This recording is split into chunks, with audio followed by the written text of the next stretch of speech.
오늘은 계시록에서 단과 에브라임 지파가 빠진 이유에 대해서 말씀을 드리겠습니다. 단과 에브라임 지파는 역시 야곱의 12지파 중에 하나죠. 그리고 에브라임은 요셉으로부터 나온 이방인의 지파입니다. 근데 이 둘이 계시록에서는 빠지게 됩니다. 요한계시록 7장 5절에서 8절까지 보게 되면요, 그 지파 중에 단과 에브라임 지파가 마지막에 빠지게 되죠. 그래서 단과 에브라임 지파가 빠지고 요셉 지파가 들어갑니다. 그러니까 이 요셉 지파가 들어감과 동시에 단과 에브라임 지파가 빠졌다는 의미를 우리는 새겨봐야 될 것 같아요. 왜냐하면 그 단과 에브라임이 이제 빠지고 계시록에서는 요셉과 레위 지파가 포함이 되는데, 이제 하나님 예수 그리스도를 나타내는 요셉과 레위 지파 아닙니까? 그 요셉과 레위 지파, 예수 그리스도와 함께하는 그 지파의 공간, 그 교회에는 단과 에브라임 같은 족속은 있을 수 없다는 얘기입니다. 즉 온전한 예수 그리스도와 하나님의 나라, 그 예배가 완성이 되는, 그 성전이 완성이 되는 예수 그리스도와 함께하는 곳은 단과 에브라임엔 빠질 수밖에 없다라는 얘기입니다. 특히 여러분, 단과 에브라임에 대해서 우리가 역사적으로 배울 필요가 있습니다. 왜 이들은 빠질 수밖에 없었는가? 여러분, 먼저 단지파를 한번 살펴보겠습니다. 단지파를 보면 창세기 49장에 보면, 창세기 49장 17절에 보면요, 단은 길의 뱀이요 첩경의 독사리로다. 말굽을 물어 그 탄자를 뒤로 떨어지게 하리로다. 이런 말씀이 있어요. 그러니까 단의 길은 뱀이라고 합니다. 뱀이라고 하면은 선악을 알게 하는 열매를 먹게 한 그 시험받는 뱀, 사탄을 상징하고 용이라고 얘기하죠. 용. 그러니까 이 뱀과 사탄과 용. 그러면서 예수님이 같이 식사를 할 때 이 제자 중에 하나가 사탄이라고 얘기하죠. 거기 나온 게 바로 유다입니다. 즉 사탄이라는 것은 나를 파는 뱀이라고 얘기를 하는 거죠. 창세기 마찬가지로 단지파가 왜 뱀이 되었느냐. 이 창세기 49장은 야곱이 마지막에 자기 아들들에 대해서 예언을 하는 거예요. 너는 뱀의 길에 갈 것이다. 아들에게. 그러니까 하나님이 부르신 그 아들들이 있는데 그 아들들이 다가 아니라는 거죠. 그러니까 하나님은 예정으로 다 이미 아들로 삼아주셨는데, 아니 어떻게 나중에 하나님이 또 버릴 수 있느냐? 그러실 수 있다라는 거예요. 왜? 하나님은 오늘도 예정을 하고 계시니까. 원래 하나님의 백성이 아니었던 거죠. 그래서 예수님은 알곡과 가라지의 비유를 얘기하십니다. 그러니까 교회 안에 하나님이 부름받았다고 하고 자기가 하나님의 종이라고 얘기하는 사람들 가운데 알곡과 가라지가 있다는 얘기입니다. 근데 누가 알곡과 가라지인지는 모르죠. 오직 예수 그리스도, 그 구원자 심판자만이 알곡과 가라지를 알 수가 있는 겁니다. 그래서 하나님만이 알곡과 가라지를 가지고 나눠주시는데, 그 알곡과 가라지가 이 야곱의 12지파 교회 안에 있다는 거예요. 당연히 교회 안에 있겠죠. 교회 밖에는 상관할 필요가 없습니다. 교회 밖에, 교회라는 게 이게 형식적인 외형적인 교회가 아니라 하나님 부름받은 모든 모임입니다. 그래서 예수님이 마태복음 7장에 산상수훈 맨 마지막에 주 이름으로 귀신을 쫓고 선지자 노릇을 하고 병을 고치고 하지만 주여 주여 외치지만 내가 너를 알지 못한다. 불법을 행한 자다. 즉 불법을 행한 자라는 거예요. 그러니까 여기서 말하는 불법은 하나님의 믿음을 저버린 겁니다. 믿음을 저버린 거예요. 믿음을 버린 겁니다. 그 믿음을 버린 것은 뭐냐면 야곱과 에서에서 야곱은 알곡이고 에서는 가라지죠. 왜 에서는 가라지가 됐습니까? 에서가 가라지가 된 이유는 하나님의 장자권을 포기한, 보이지 않는 하나님의 장자권을 보여지는 팥 한 그릇, 그 팥이 아니죠, 참, 죽 한 그릇, 죽이라면 자꾸 팥이 생각나가지고 죽 한 그릇에 스프죠, 스프. 그 스프 한 그릇에 버린 겁니다. 하나님이 자기에게 믿음의 기업을 줬는데도 불구하고, 믿음을 주셨는데도 불구하고 그 믿음을 버린 거예요. 단지파가 이 믿음을 버렸죠. 사사기 그 18장에 보면 그 미가의 신상이 나옵니다. 미가의 신상을 단지파가 가져가죠. 원래 단지파는 그 아래쪽에 배분된 그 지파였어요. 아래쪽. 아래쪽 어디냐면은 그 블레셋이 살던 그 해안가입니다. 이렇게 있으면 이쪽 해안가의 지파를 단지파를 받았어요. 근데 여기에 강한 블레셋이 살고 있기 때문에 정탐꾼을 보내가지고 여기 맨 위쪽 라이스라는 곳입니다. 이 라이스라는 곳, 이 맨 위 단인 이제 그 신약으로 하면 가이사라 빌립보거든요. 그 베드로가 마태복음 16장 16절에 주에 대한 고백을 하죠. 살아계신 하나님 그 아들이라고 고백했던 그곳이 바로 가이사라 빌립보가 바로 단입니다.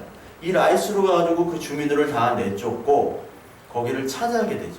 그러니까 하나님의 기업은 보기에는 좋지 않아요. 좋지 않은 땅입니다. 근데 이 라이스르가 볼 때는 보기에 좋은 땅이거든요. 그러니까 아브라함과 롯도, 아브라함과 롯이 같이 있었는데 네가 좋은 땅 골라서 가져가라 하니까 눈에 좋은 땅을 갔던 롯. 근데 그게 멸망의 땅이죠.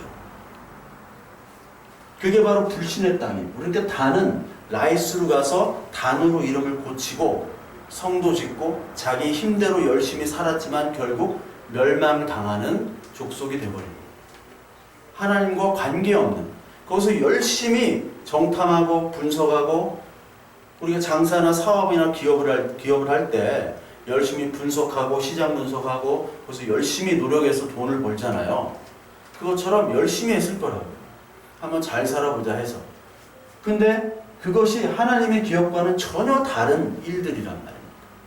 그러니까 우리가 하나님의 일이라고 열심히 하지만 그것이 아닐 수가 있다는 것이죠. 그것이 아닐 수가 있는 경우가 대다수예요. 아, 저게 하나님의 영광을 드러내고 하나님의 일입니다 하지만 아니란 말이에요. 그러니까 단지파는 자신의 분깃을 버렸다는 거예요.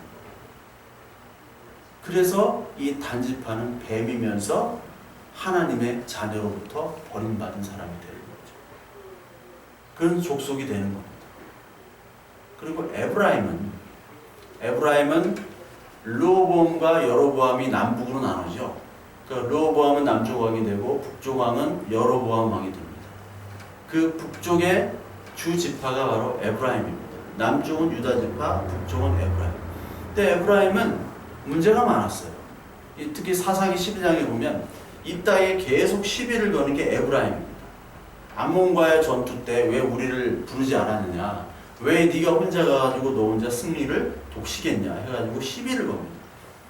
그래가지고 입다가 화가 나가지고 42,000명을 다 죽여버리죠. 그게 쉿볼렛이라는 말을 하냐 못하냐에 따라서 그 사람이 에브라임 사람이다라고 해 죽여버립니다. 그 경상도 가면은 쌀이라고 발음을 못하잖아요. 쌀. 어와 의가 발음이 잘 안 되고. 그러니까 뭐 옛날에 김영삼 대통령이 뭐 관광 산업을 강간 산업이라고 막 이런, 그 발음이 안 되는 거예요. 경상도 분들은 이 발음 자체가 안 돼요. 싸움도 아니고 사움. 우리 군대 가시는 분들은 다 아실 겁니다. 경상도 분들이 발음이 안 된다. 그거 마찬가지로 입다가 다 죽여버렸어요. 입다도 잘못했지만 에브라임은 계속 시비를 거는 거예요. 자기들은 가만히 있다가 나중에 승리하니까 우리 왜 안 불렀어? 시비를 계속 걸었던 족속들이 에브라임입니다.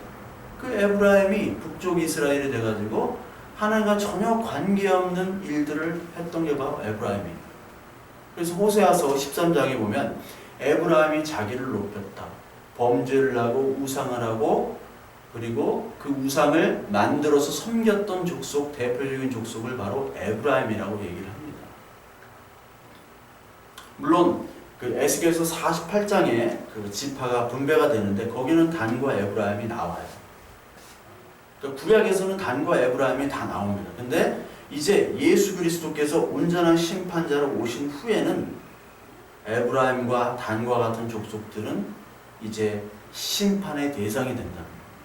즉 알곡과 가라지가 하나가 이 교회에 있고 그 알곡이 누구인지 가라지가 누구인지는 우리의 눈으로는 볼 수 없습니다. 우리의 눈으로 볼 때는요, 에브라임과 단이 했던 자기를 높이는 일들, 어떤 일에 대한 성과와 결과가 눈에 보이는 사람들, 그 사람들을 주목하기 마련이에요. 그래서 교회를 위해 헌신했다고 하고 하나님 위해 일했다고 하는 많은 사람들이 있습니다. 그런데 그 많은 일들이요, 하나님 앞에서는 쓰레기로 도려질 가능성이 많아요. 그것이 자기를 높이고 자기의 성공 신화가 되고 그리고 자기라는 우상을 만드는 그런 결과물, 그런 도구로 쓰임 수밖에 없기 때문에 그렇습니다. 왜요? 우리는 죄인이기 때문에. 그래서 우리는 늘 예수 그리스도만 바라볼 수밖에 없습니다. 그것이 바로 우리의 모습입니다. 하나님, 저는 죄인입니다. 예수 그리스도의 은혜밖에 필요가 없습니다. 주여 용서하여 주시옵소서. 주님의 은혜밖에 없습니다. 이 자리로 나가지 않는 자기의 노력과 자기의 결과, 자기가 이루어지는 것들을 자랑하는 사람들은 다 하나님이 심판하겠다는 거예요. 마지막 날에 그랬다는 겁니다. 마지막 날. 단지파의 가장 유명한 사람 삼손입니다. 에브라임의 가장 유명한 사람, 그 지파의 여호수아예요. 물론 삼손과 여호수아는 히브리서 11장 믿음의 장에 거기에 다 들어가는 사람들입니다. 하나님의 자녀입니다. 그 지파가 다 몰살당했다는 게 아니라 단과 에브라임 같은 사람들이 유다 지파에도 있고 루벤에도 있고 레위 지파에도 있고 다 있다라는 거예요. 시몬 지파에도 있고. 그러니까 단과 에브라임이 멸망한다는 것이 아니라 우리가 단이 될 수 있고 우리가 에브라임이 될 수 있다라는 겁니다. 하나님은 오늘도 하나님의 자녀를 고르시고 예정하시고 그리고 또 하나님의 자녀가 아닌 자를 유기하십니다. 버리십니다. 그게 하나님의 공입니다. 물론 감리교 신학에서는 이 예정과 유기에 대해서 거부감이 있을 겁니다. 물론 이 하나님의 보편적인 사랑을 주장하는 사람들은 예정과 유기를 저주할 겁니다. 그러나 이것은 칼빈 신학이라고 얘기하는 것이 아니라 성경이 곧 예정과 유기를 얘기하고 있고요. 천국과 지옥을 얘기하고 있으며 알곡과 가라지를 얘기하고 있습니다.